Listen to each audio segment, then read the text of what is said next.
নবম এবং দশম শ্রেণীর শিক্ষা কারিকুলামে ডারউইনের থিওরি মানব জন্মের বিবর্তনবাদ অন্তর্ভুক্ত করা হয়েছে। এইটা প্রফেসর জাফর সাহেব এই গত রেজিমে ইনক্লুড করেছিল, যেটা নিয়ে অত্যন্ত সমালোচনা হয়েছে, বিতর্ক হয়েছে, সংসদে আলোচনা হয়েছে।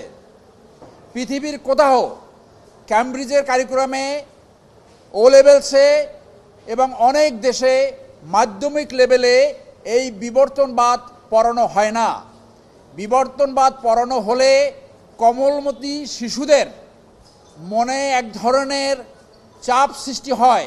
সেই জন্য ক্যামব্রিজের শিক্ষা কারিকুলামে মাধ্যমিক লেভেলে তারা এটা ইনক্লুড করেনি।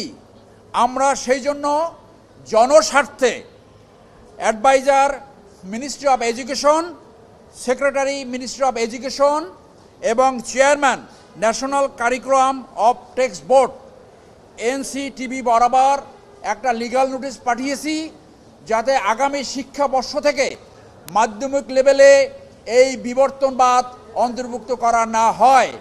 তারা যদি আমাদের লিগ্যাল নোটিশের পরে কার্যক্রম গ্রহণ না করে, তাহলে আমরা আদালতের দ্বারস্থ হব এবং তাদেরকে বাধ্য করব আমাদের এই দাবি পূরণ করার জন্য। ডারউইনের তত্ত্ব জানেন আপনারা যে মুসলমান হিসেবে আমরা বিশ্বাস করি যে আদম এবং হাওয়া থেকে মানব জাতির জন্ম হয়েছে, যেটা ইসলাম ধর্মে প্রিচ করা হয়। আর এই বিবর্তনবাদে বলা হয়েছে মানুষের সৃষ্টি হয়েছে বানর থেকে।